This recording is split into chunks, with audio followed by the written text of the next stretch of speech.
Hi and welcome to episode 6 of Gertie and me, my life with a sock knitting machine. In today's episode I'm going to show you how to turn a toe on your sock knitting machine, which is turned in exactly the same way as your heel, but obviously is finished slightly differently because you're going to stop knitting at the toe and then pop in some waste yarn. So here we go. Okay, so we're going to be working the toe on this sock. So if you watched the previous episode, this is exactly the same sock that I was working on the heel in the last episode. So we're going to do the toe in exactly the same way. So I've lifted the back stitches from both of the halfway markers on my cylinder. So they're lifted, so they're going to be disengaged and not be used. And the front half of needles are down. I'm going to put my heel weights onto my sock in exactly the same way as before. You can see them just hanging here. And we've engaged the brake at the top, if I just show you that. So the brake just here is engaged. You can just, if it focuses on the right part. Okay, it's going to be difficult, but never mind. Anyway, you'll have to take my word for it that the brake here is engaged. So back to the knitting. So as I said, needles at the back are up, needles at the front are down. We're going to crank forward. And as soon as it stops clicking, we know that we've gone past that last stitch, and we're going to lift the needle of the last stitch and then crank backwards.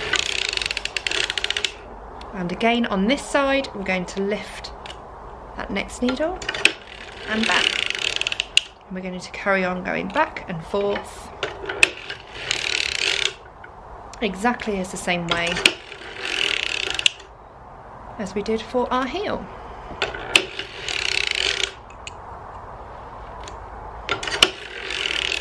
Again, pay attention to the yarn or the fabric just to check that it's not lifting. As soon as it starts to lift, adjust your weights.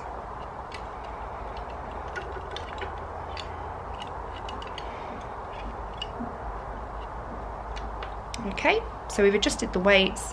We're going to lift that needle and come back again. And carry on doing that.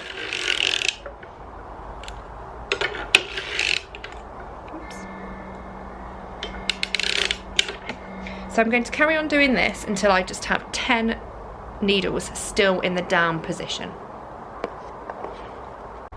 Okay, so we're now coming to the last few stitches.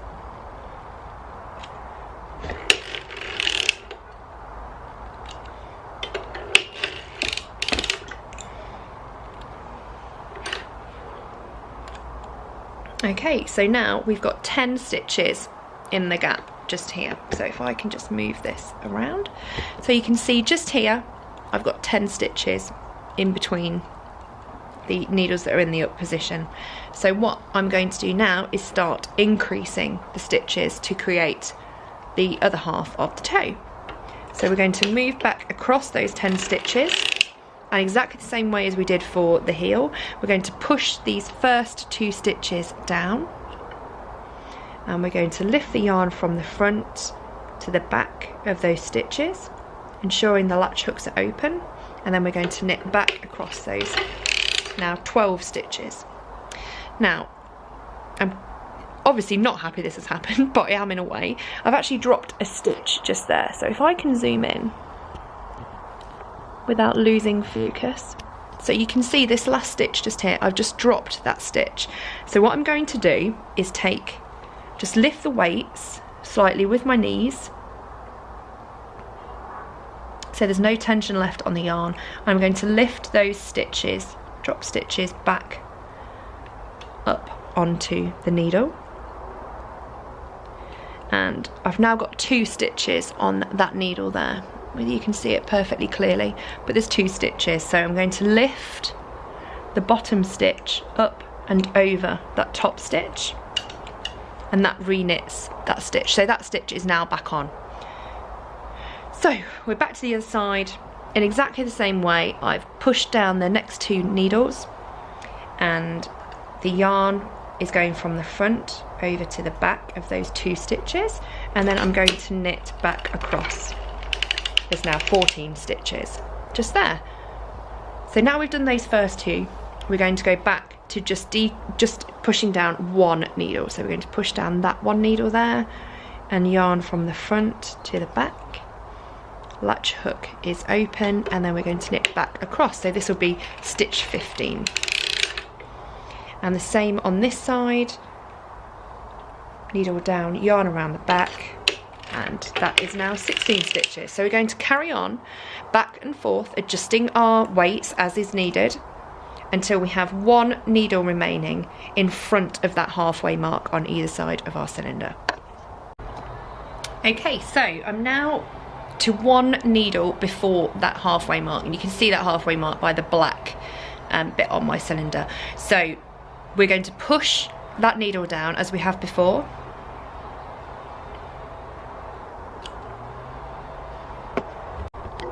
Okay, so now we're to 1 stitch before that black mark. So what we're going to do is crank forward past that needle.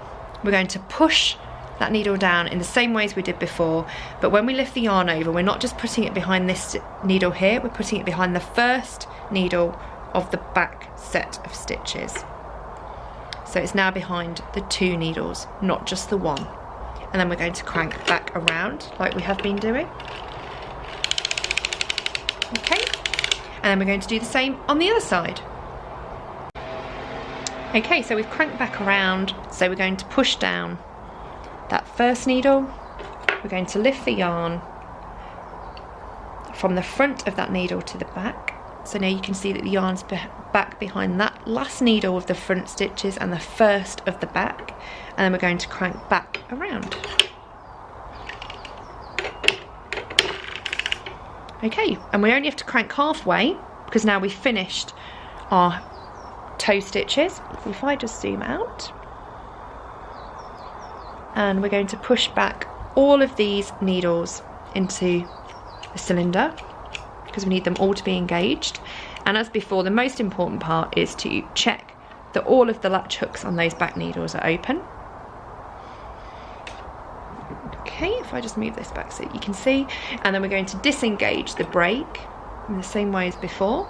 So just remove the brake arm, and then we're going to crank forward. I'm going to crank forward slowly just so that we can check that there's no stitches that have dropped, and we're going to crank forward 2 rows.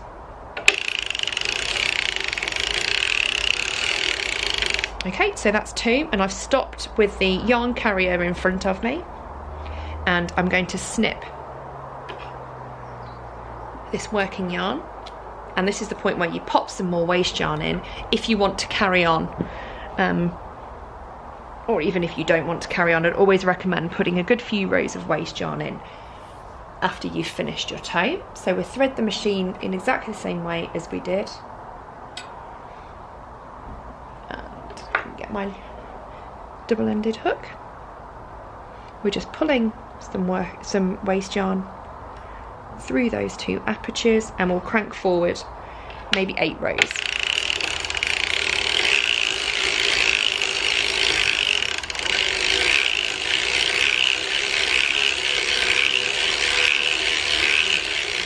Okay, so I've cranked forward some more rows, and you can see the difference here. So the waste yarn is just here and our working yarn is here.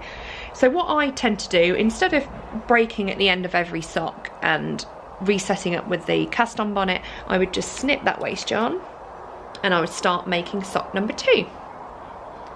So I would rethread my machine in exactly the same way as we did before, and we've just done to put the waste yarn in.